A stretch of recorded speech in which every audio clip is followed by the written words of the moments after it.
오늘 우리 나누실 말씀은 누가복음 19장 1절부터 10절까지의 말씀입니다. 신약성경 128쪽입니다. 우리 다 같이 함께 읽겠습니다. 예수께서 여리고로 들어가 지나가시더라. 삭개오라 이름하는 자가 있으니 세리장이요 또한 부자라.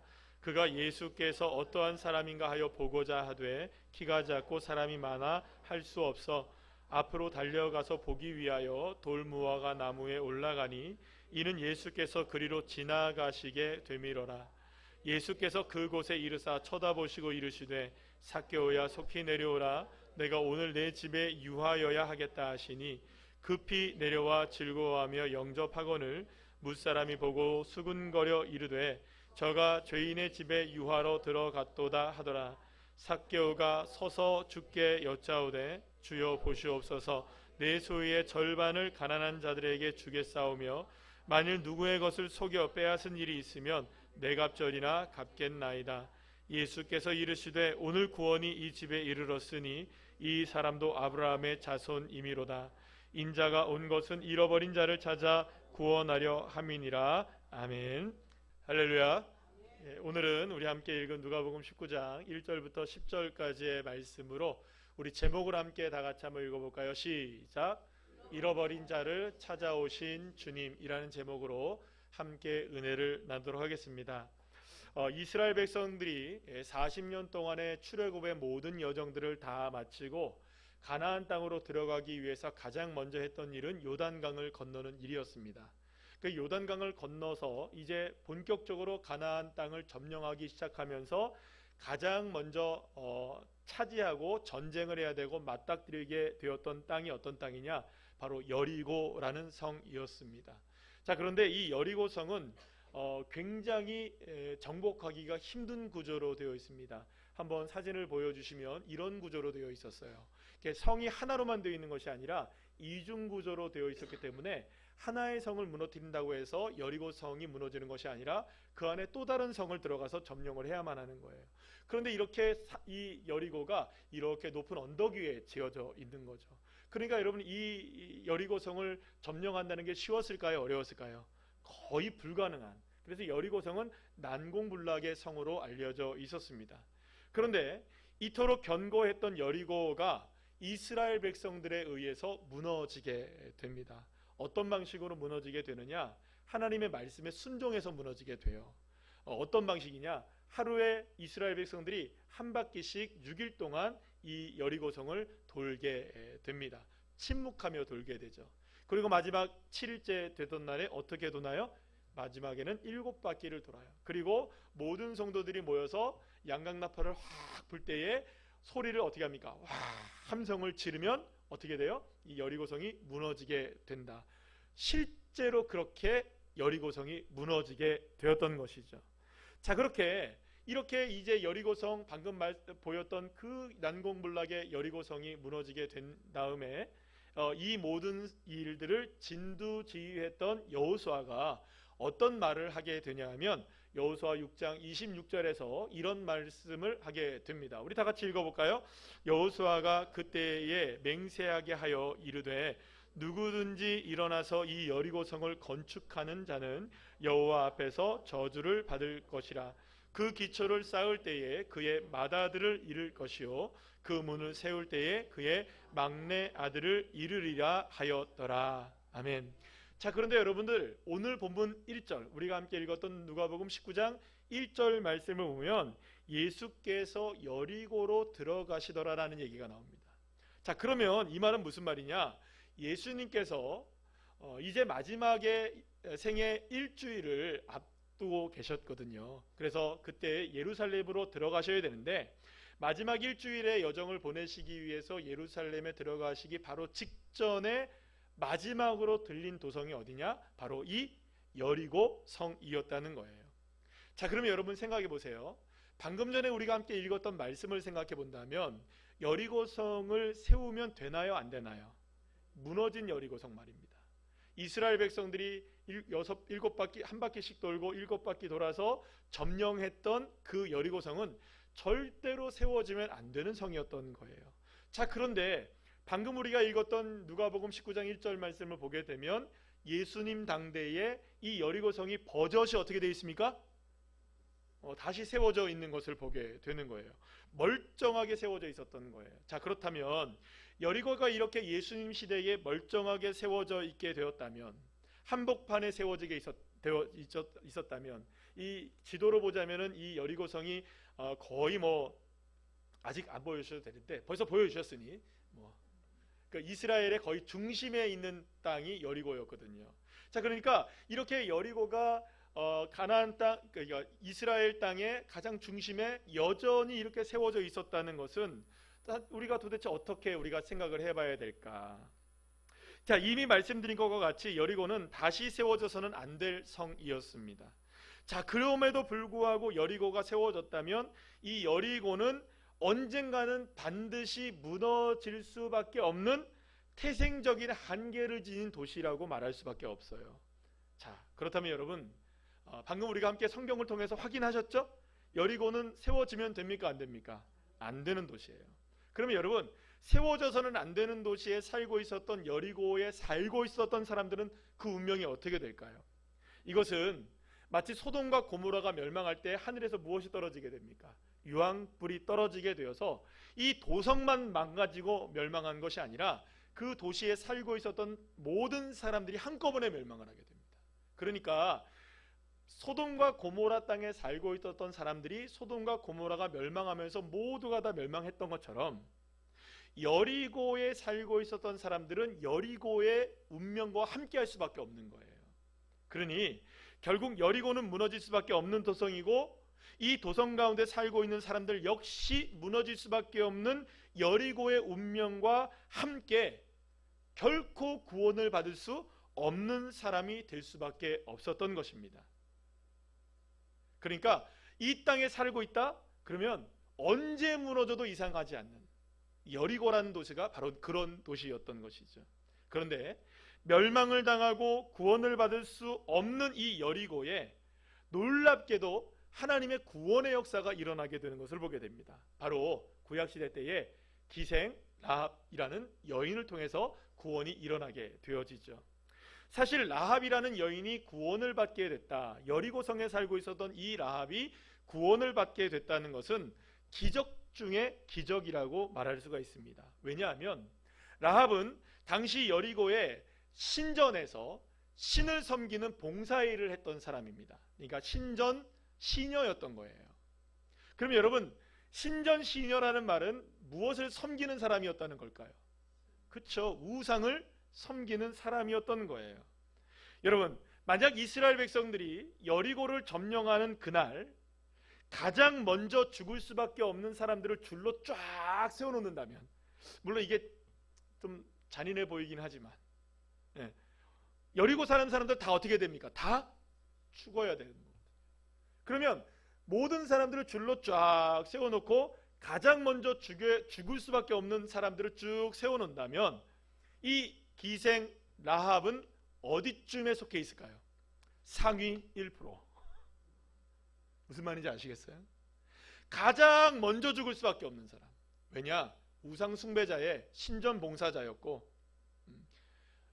그러니까 여러분들, 이렇게 해서 라합이라는 이 여인은요, 이 엄청난 여리고의 재난의 현장 속에서 결코 살아날 수가 없는, 구원받을 수가 없는 그런 여인이 바로 이 라합이라는 여인이었습니다. 그런데 놀랍게도 라합은 여리고에 임한 재난의 엄청난 무너짐의 현장 속에서 유일하게 살아남게 되는 여리고 사람이 되어지게 됩니다. 그러니까 라합에게 일어났던 일은 절대로 일어날 수 없었던 일이 일어나게 된 것입니다. 어떻게 일어나게 되었느냐? 하나님이 이스라엘의 정탐꾼 2명을 이 여리고에 보내서 정탐을 하게 하십니다. 자, 그런데 발각이 되어지게 돼요. 그런데 이 2명의 정탐꾼이 어느 집에 숨어 들어가게 되냐면 바로 이 라합의 집에 숨어 들어가게 돼요. 그런데 라합은 이 2명의 정탐꾼을 지극정성으로 보호하고 잘 도망갈 수 있게까지 해주게 됩니다.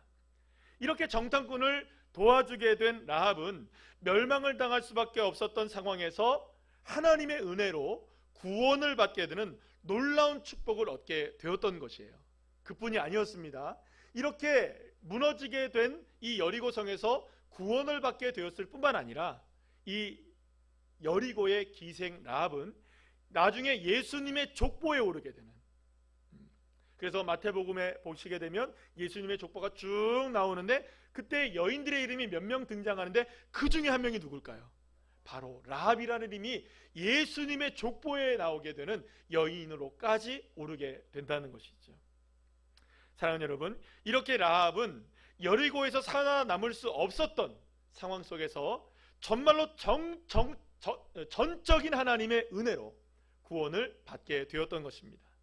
하나님의 은혜가 무너지게 될 여리고성에서 라합을 찾아내셨고 그렇게 라합을 구원해 내셨던 것입니다. 그리고 수백 년의 시간이 지나서 다시금 세워지게 된 이 멸망을 당할 수밖에 없었던 이 신약시대, 예수님 시대의 여리고에서 또 한 사람이 구원을 받게 됩니다. 놀라운 일이 벌어지게 되는 것이죠. 그게 바로 누구를 통해서 일어나게 됩니까? 바로 우리가 함께 읽은 삭개오, 따라합시다. 삭개오라는 사람을 통해서 일어나게 되는 것입니다. 그런데 여러분, 이 삭개오가 살았던 신약시대의 여리고는요, 라합의 시대보다 더 많은 문제를 안고 있었습니다. 가장 큰 문제는 절대로 다시는 세워져서는 안 될 여리고가 누군가에 의해서 다시금 세워지게 되었다는 것입니다. 이는 결국 여리고가 하나님의 저주 아래 놓여 있고 언젠가 반드시 멸망을 당할 수밖에 없다는 것이죠. 그리고 그 멸망이 오늘일 수도 있다는 거예요. 그러니까 이 여리고라는 것은 지금 당장 무너져도 이상하지 않은 그런 상황 속에 놓여져 있는 도시가 어떤 도시냐? 바로 이 여리고라는 도시였다는 것입니다. 게다가 이 여리고는요, 사마리아라는 지역에 속해져 있었어요. 자, 지도를 한번 보여주시겠어요? 여기 지도에 보시면 이스라엘의 지도가 있는데 위쪽에 보시면 파란색으로 되어 있는 데가 있어요. 여기가 이제 북이스라엘이고 남쪽이 남유다입니다. 그래서 구약시대 때 왕국이 분열되면서 북이스라엘, 남유다로 나뉘어지게 돼요.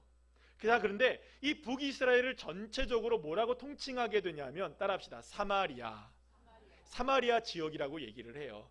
물론 사마리아라는 도시가 있어요. 자, 그런데 이 사마리아라는 도시만을 이야기하는 것이 아니라 사마리아 사람들라고 얘기하면 이 북이스라엘의 지역의 사람들이라고 얘기하는 것과 같은 말이에요. 자, 그런데 여리고 다시 한번 보여주시죠. 이 여리고가 어디에 있느냐? 사마리아의 맨 오른쪽 끝자락에 있어요. 그런데 이 여리고가 어떤 의미를 갖고 있느냐? 이 사마리아 지역에서 가장 크고 가장 중심되는 도시가 어디냐? 바로 이 여리고였던 것이죠. 자, 그런데 한번 생각해 보세요. 이 여리고가 왜 이 사마리아가 문제가 됐던 이유가 하나가 있었던 거예요. 왜냐하면 이 북이스라엘이 결국에는 죄악으로 인하여서 멸망을 당하게 되는데 아수르에 의해서 멸망을 당하게 됩니다.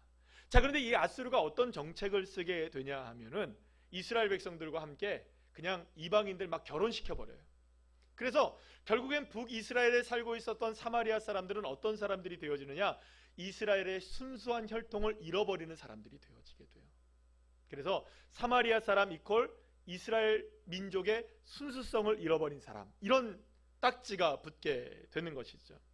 그리고 이스라엘 백성들 남유다가 멸망한 다음에 70년 만에 바벨론의 포로로 잡혀가 있다가 이스라엘 백성들이 다시금 귀환하여서 예루살렘의 성전을 짓게 됩니다. 자, 그런데 이 성전을 짓는데 엄청나게 방해했던 사람들이 있어요. 바로 누가 방해했는 줄 아십니까? 이 사마리아 사람들이 와서 예루살렘 성전 짓는 것을 계속 방해를 해요. 그러니 여러분 생각해 보세요. 유대인들이 생각할 때, 아니 되도 않는 사람들이 이스라엘 백성들의 그 혈통도 잃어버렸던 이 사마리아 사람들이 성전 재건까지 방해를 했으니 여러분들 이 유대인들에게 사마리아 사람들은 눈에 가시겠죠. 혐오의 대상이고 미움의 대상이었던 거예요. 그래서 여러분들 신약시대에 이르러서는 유대인들에게 있어서 사마리아 사람들은 사람으로 취급도 하지 않습니다. 이방인들보다도 못한 사람으로 취급해버립니다. 자, 그런데 이 얘기를 왜 드리느냐? 여리고가 방금 말씀드린 대로 이런 사마리아 지역의 뭐라고요? 중심지였다는 거예요. 그러니까 여러분들 잘 생각해 보면 지금까지 얘기한 거를 종합해서 우리 한번 생각해 보는 거예요.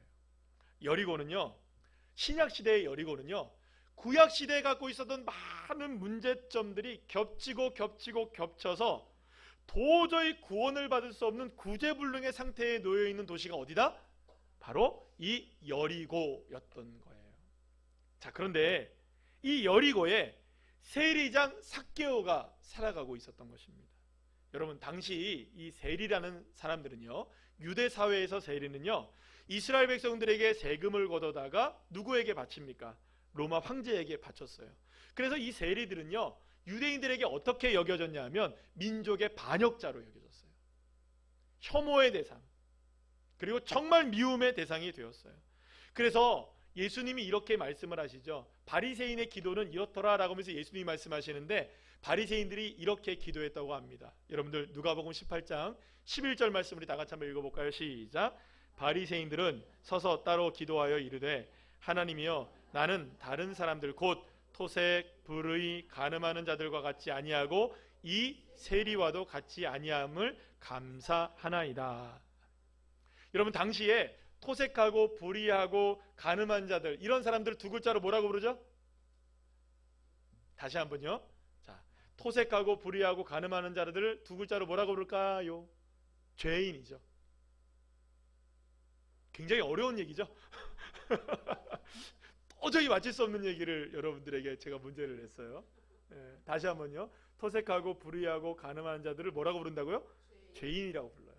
이 사람들을 죄인이라고 부른다고요. 자, 그런데 바리새인들이 뭐라고 기도하냐면, 토색하고 불의하고 간음하는 자들과 세리와 같지 않음을 감사한다고 고백해요. 그러면 세리는 어떤 사람이라는 겁니까?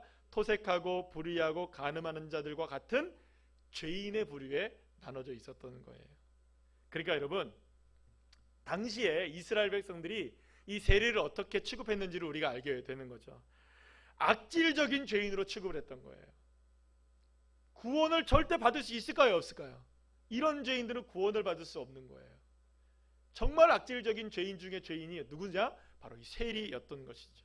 자, 그런데 삭개오가 바로 이 세리의 직업을 갖고 있었고요, 그냥 세리가 아니었던 거예요. 여리고의 세무서의 세무장이었던 거예요. 세리장. 그러니까 죄인 중에 어떤 겁니까? 괴수, 우두머리. 그럼 여러분, 유대인들이 생각할 때 한번 생각해 보세요. 유대인들이 생각할 때는 이 세리였던 이 그 삭개오가 구원을 받을 수 있는 확률은 얼마나 될까요? 제로죠, 제로. 그렇지 않을까요?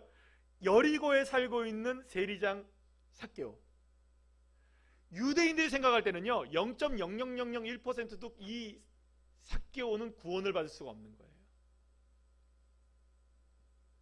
여러분, 이해를 하시겠습니까?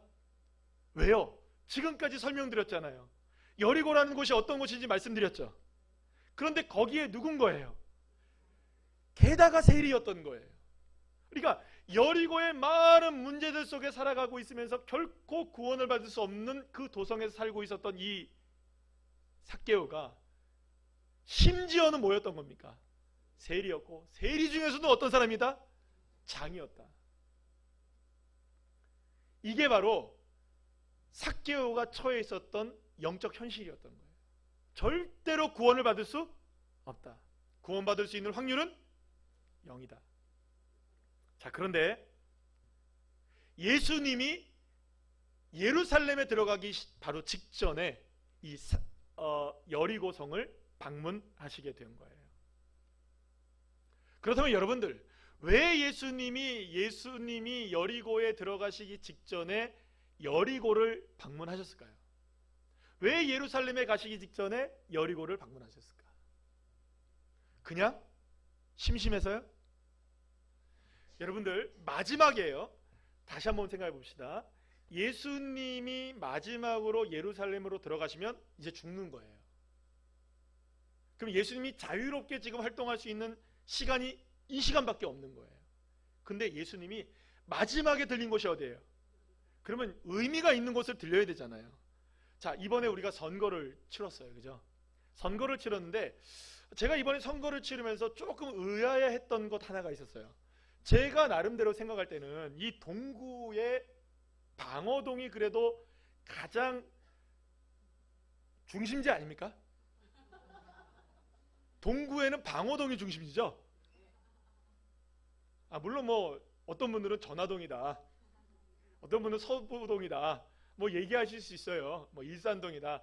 그러나 제가 생각할 땐 방어동이에요. 그리고 방어동에서의 가장 중심지는 어디냐? 바로 이 화암 초등학교 사거리. 왜냐? 여러분들 요즘에 가장 좋은 것이 아니냐? 다세권, 다이소가 있는 곳, 파세권, 파리바게트가 있는 곳, 카페들 많죠? 은행권. 게다가 가장 중요한 게 있습니다. 새로운 우리 교회가 여기에 있다는 거. 뭐 착각하고 살렵니다. 뭐 인정을 하든 말든. 그런데 제가 생각할 때는 예전 같으면은 이게 선거할 때 선거 차량들이 여기를 많이 지나가셨어요.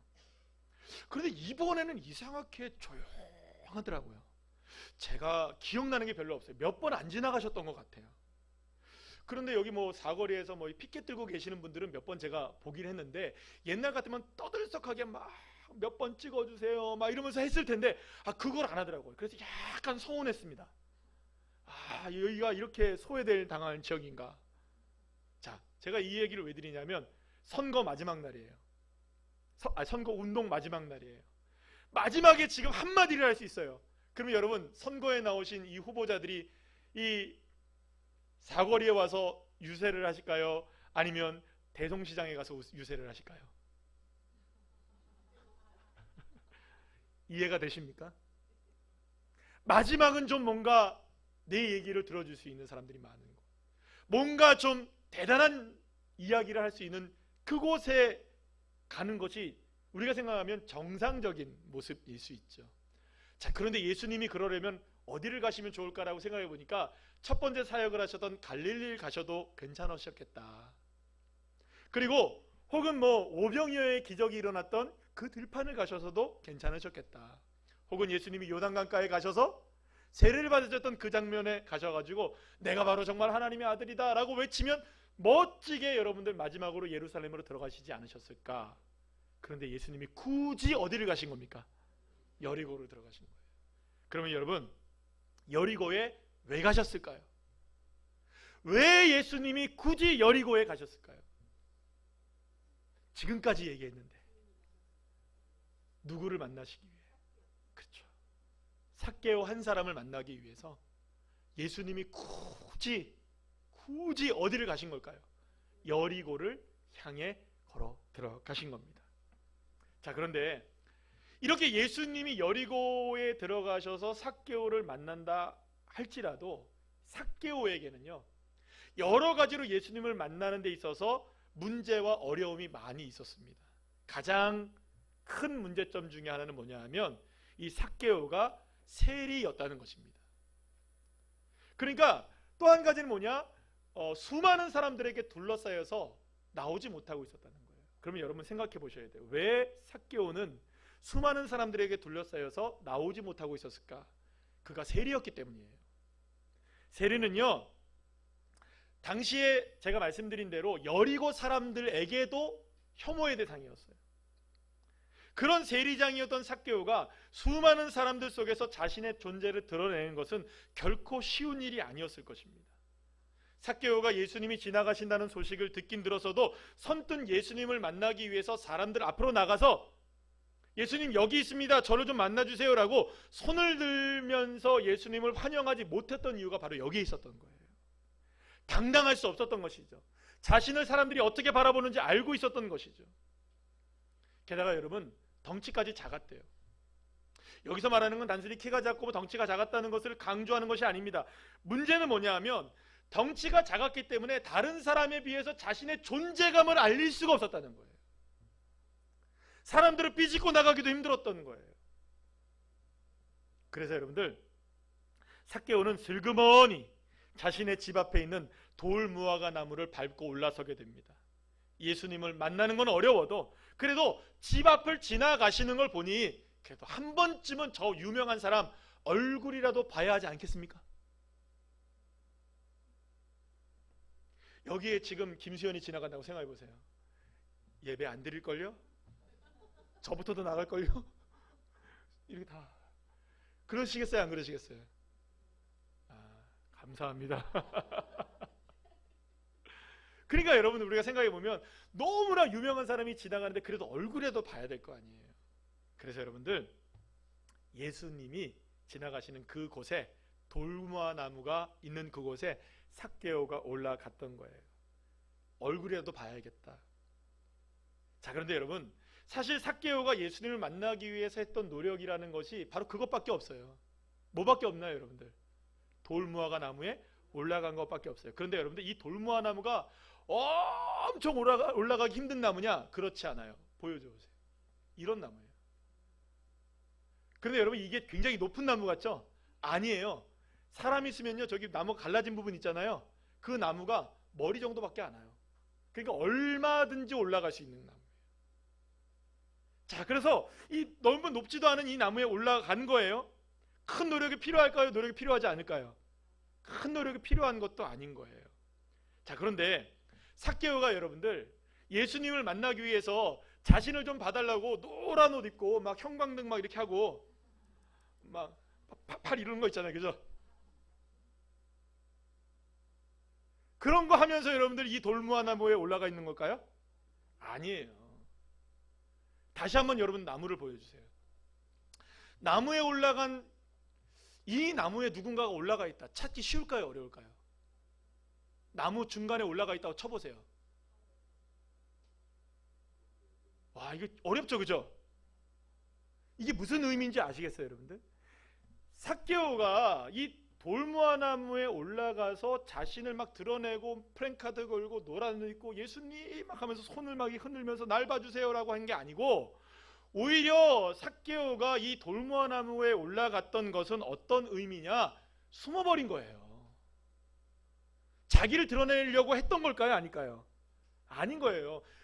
키가 작으니까 보기는 봐야 되는데 볼 수가 없고, 자기가 보여지는 것은 좀 부끄럽고, 그래서 여러분들 어디에 숨은 걸까요? 여러분들 숨어서 보는 거예요. 숨어서 보는 거.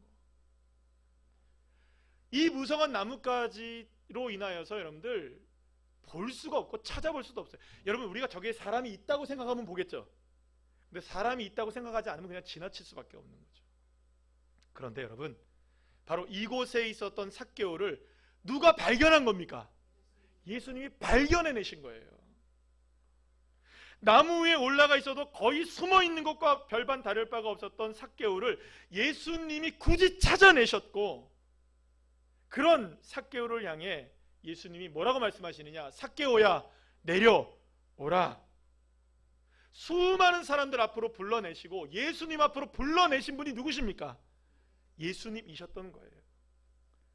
사랑하는 여러분, 삭개오는 알고 있었습니다.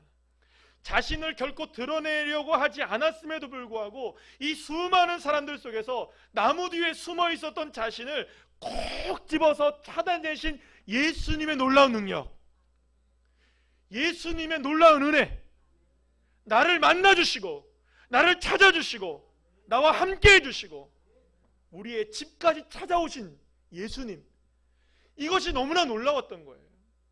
그래서 여러분들, 예수님에게 이런 이야기를 하게 됩니다. 누가 시킨 것도 아니에요. 8절 말씀 우리 다 같이 한번 볼까요? 시작. 주여 보시옵소서, 내 소유의 절반을 가난한 자들에게 주겠사오며 만일 누구의 것을 속여 빼앗은 일이 있으면 내 갑절이나 갚겠나이다. 아멘. 1절에 우리는 예수님이 부자 청년 관원을 만난 일을 우리가 알고 있습니다.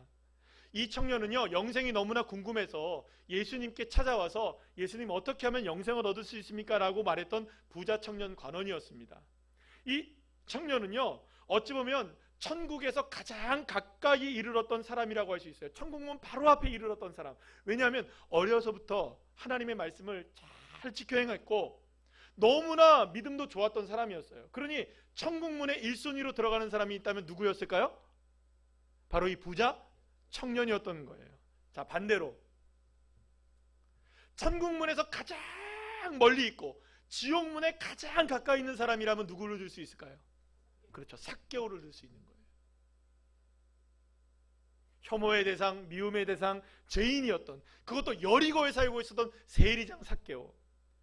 구원과는 가장 먼, 그러니까 어떻게 보면 줄을 세워놓으면 삭개오와 이 부자 청년과 삭개오는 완전히 극과 극에 있었던 사람이었던 거예요. 자, 그런데 지금 어떻게 되었나요? 그토록 하나님의 나라를 갈망하며 천국 문 앞에 이르렀던 가장 가까이 있었던 부자 청년은 지금 어디에 있습니까?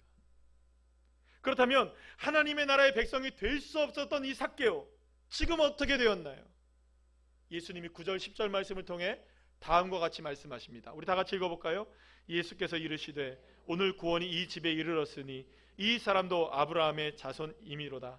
인자가 온 것은 잃어버린 자를 찾아 구원하려 함이니라. 아멘. 1절에 예수님은 어떤 비유의 말씀으로 이런 말씀을 하신 적이 있으셨어요. 누가복음 15장 4절에서 5절, 6절 말씀을 한번 다 같이 읽어볼까요? 너희 중에 어떤 사람이 양 100마리가 있는데 그 중에 하나를 잃으면 99마리를 들에 두고 그 잃은 것을 찾아내기까지 찾아다니지 아니하겠느냐? 또 찾아낸즉 즐거워 어깨에 메고 집에 와서 그 벗과 이웃을 불러 모으고 말하되 나와 함께 즐기자. 나의 잃은 양을 찾아내었노라 하리라. 아멘. 사랑하는 여러분, 예수님이 하신 이 비유의 방금 읽은 이 말씀을 여리고의 삭개오를 찾아내심으로 말미암아 예수님은 스스로의 말씀을 스스로가 증명해 내셨던 것입니다. 예수님은 잃어버린 양을 기필코 찾아내신 목자가 되어 주신 것이죠. 자, 그렇다면 다시 한번 우리가 정리를 하도록 하겠습니다. 예수님이 왜 여리고에 들어가셨을까요? 그곳에 애타게 구원의 손길을 기다리며 두려움에 떨고 있는 어린 양 한 마리가 있었기 때문이었습니다. 예수님은 사나운 맹수가 이빨을 드러내며 먹잇감을 찾아다니는 이 위험천만한 숲을 향해 어린 양 한 마리를 찾아서 들어가신 겁니다. 그곳에 죽음의 목전에 놓인 어린 양 한 마리를 찾아내셨고, 사망의 음침한 골짜기에서 찾아낸 이 어린 양을 어깨에 들쳐매시고 가장 행복한 모습으로 찾아내어 오신 분이 누구시냐? 바로 목자이신 예수님이셨던 것입니다. 그 어린 양이 바로 여리고에 살아갔던 삭개오였고요. 어린 양을 찾아내신 분이 누구십니까?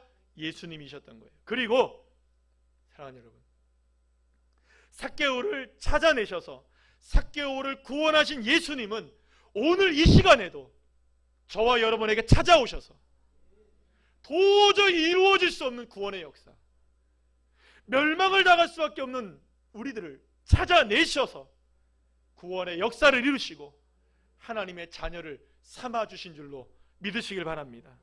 자, 그런데 여러분, 우리에게 일어난 일은, 저와 여러분에게 일어난 이 구원의 역사는요, 삭개오를 구원하고 라합을 구원하시는 하나님의 은혜와는 비교할 수 없는 은혜인 걸 알아셔야 돼요.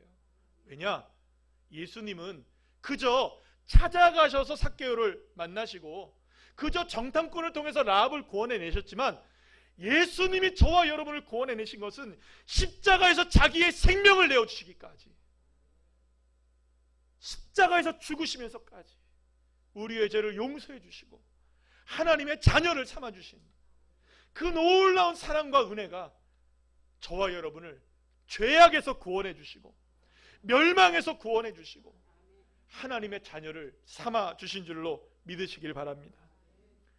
사랑하는 여러분, 자신의 생명을 아끼지 아니하시고 나의 죄를 용서하시고 나를 구원하신 십자가를 지신 주 예수님이시라면, 사랑하는 여러분, 주님이 우리를 포기하실까요?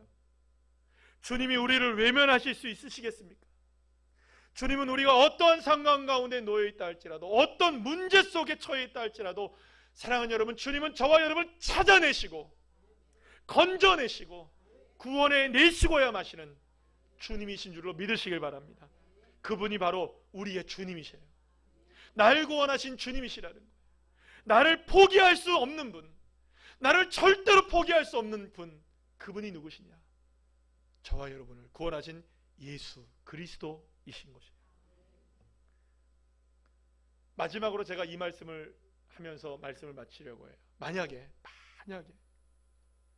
삭개오가 돌무화 나무에 올라가지 않았더라면, 올라가다가 예를 들어 올라가다가 나무가 부러졌어요. 그래서 도저히 그 나무에 올라갈 수가 없게 되어서 좌절하고 실망하고 웅크리고 앉아서 아유 난 되는 일도 없네 하면서 그저 그냥 군중 속에 뒤에 파묻혀서 그냥 이렇게 있었다면, 혹은 이 삭개오가 사무실에 앉아서 세무일을 보면서 세금 걷고 있었다 한다면, 여러분 삭개오는 구원을 받았을까요? 안 받았을까요? 받았을까요? 안 받았을까요? 자, 1번 받았다, 2번 안 받았다, 3번 모르겠다. 지금까지 이야기한 걸 잘 생각해 보세요. 구원을 받았을까요? 구원을 못 받았을까요? 그렇죠, 받았죠. 왜요? 예수님이 찾아내시고야 마시는 겁니다. 찾아내시는 거예요. 예수님. 숨어 있어도, 웅크리고 있어도, 좌절해서 넘어져 있어도 주님은 그를 찾아내셔서 하나님의 자녀를 삼아주시고, 잃은 양을 찾아내셔서 하나님의 자녀가 되게 하시는 그분이 바로 주 예수님이신 거예요. 사랑하는 여러분, 웅크리고 넘어져 있는 삭개오를 한번 생각해 보세요. 주님 앞에 나오지 못하고 있는 삭개오를 한번 생각해 보세요. 그럼에도 불구하고 주님이 그를 찾아가셔서 만약에 손을 내미신다면, 삭개오야 내려오라, 삭개오야 내려오라. 그러면 삭개오가 뭐만 하면 됩니까? 주님 내미신 손을 잡기만 하면 되는 거예요. 그러면 구원의 역사가 이루어지는 것이죠. 그리고 바로 이렇게 삭개오를 향해 손을 내미신 주님이 삭개오야 나오라, 삭개오야 내려오라라고 말씀하셨던 그 주님이 오늘 이 시간에 저와 여러분을 향해서 똑같이 말씀하고 계시는 거예요. 여러분들 이름을 넣어서 한번 해보세요. 누구야 내려오라. 시작. 저는 딱 한 사람만 이름밖에 안 들렸어요. 진영이. 여기서 딱 한 사람밖에 안 들리네요. 주님이 여러분들의 이름을 들으셔야 된다고 생각하시면 누구야 내려오라, 누구야 나오라 두 가지를 합니다. 시작. 왜 진영 안 하시나요? 작게 하시나요? 다시 한번 더 크게 시작. 누가 얘기하십니까? 예수님. 예수님이 저와 여러분을 향해 그렇게 손을 내미시면서 내려오라고 말씀하실 때, 사랑하는 여러분, 그 손을 붙잡으세요. 나를 찾아오셔서 나의 구원자가 되시는 주 예수님의 손을 붙잡으세요. 어떤 상황이 있다 할지라도, 우리가 지난주 말씀 여러분 기억해 보시죠. 어떤 상황이 있다 할지라도 그곳에서 주님을 찾고 주님을 만나고 주님을 부르짖으면 그 자리가 하나님의 나라가 되어지는 것이죠. 웅크리고 힘겹고 어렵고 죄와 허물로 가득 찬 인생을 산다 할지라도, 사랑하는 여러분, 온갖 세상의 두려움에 휩싸여서 자신감을 잃어버리고 나의 미래에 대해서, 나의 삶에 대해서 존재감을 잃어버려서 갈 길을 알지 못하고 방향을 찾지 못하고 있다면, 그 사람을 향해서 찾아오셔서 오늘 이 시간에 주님이 손을 내미시는 거예요. 얘들아 나와라, 내 손을 붙잡아라. 주님 손 붙잡고 주님의 이름을 부르기만 하면 어떠한 상황에 놓여 있다 할지라도 그것이 하나님의 나라가 되어지고 하나님의 구원의 역사가 이루어지게 되는 놀라운 충만한 은혜를 경험하게 될 줄로 믿습니다.